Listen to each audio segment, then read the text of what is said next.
tritone, other tritone, and major third. Again, practicing just the block chords here could help you try to see if you can bring out that the dissonant chords, dissonant intervals, and the resolution be played softer. And again, the pattern that is occurring is that the dissonant notes are occurring on the weak beat, pushing to the strong beat. So in playing that, then the next step is to combine the tremolo, which you practice separate, the chords changes, and now you put those together.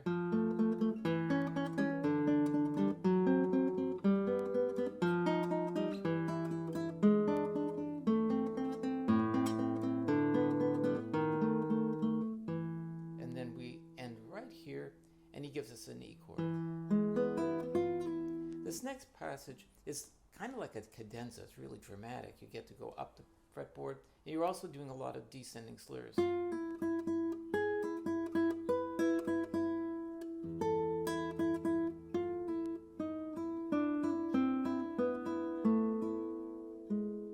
again, the right hand in that passage is doing a lot of I and A.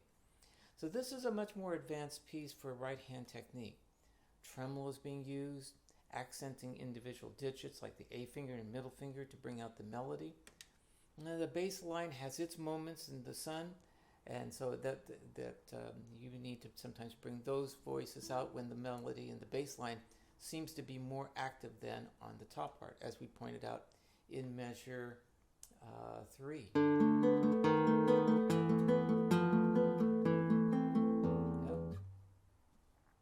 And the cadenza part that we talked about. At the very close of this piece, he returns back to the A section, and he does something really nice. He surprises us. And it's one of the most dramatic parts in the piece. So we've had the big cadenza,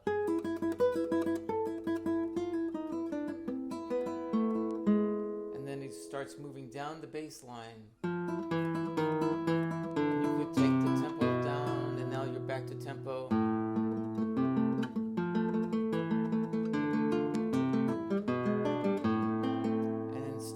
To what he did in measure 3, he jumps to a D, but it's an inverted, and then to a sharp diminished chord. So A chord, A and D minor. At the very end, again the tremolo.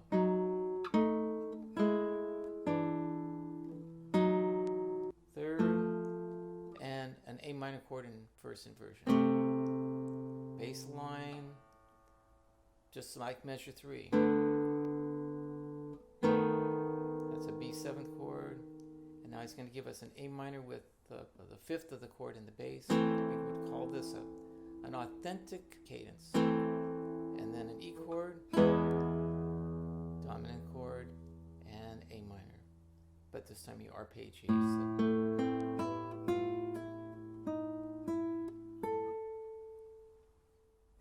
Okay, well that gives you some ideas of how to practice the piece and a little bit of information how you might interpret the piece, make it more dramatic. It's a great audience pleaser too, I think. It's really a piece I think people enjoy hearing. I hope this was helpful to you. If you have questions, write them in the comments below. We'll look forward to seeing you next time.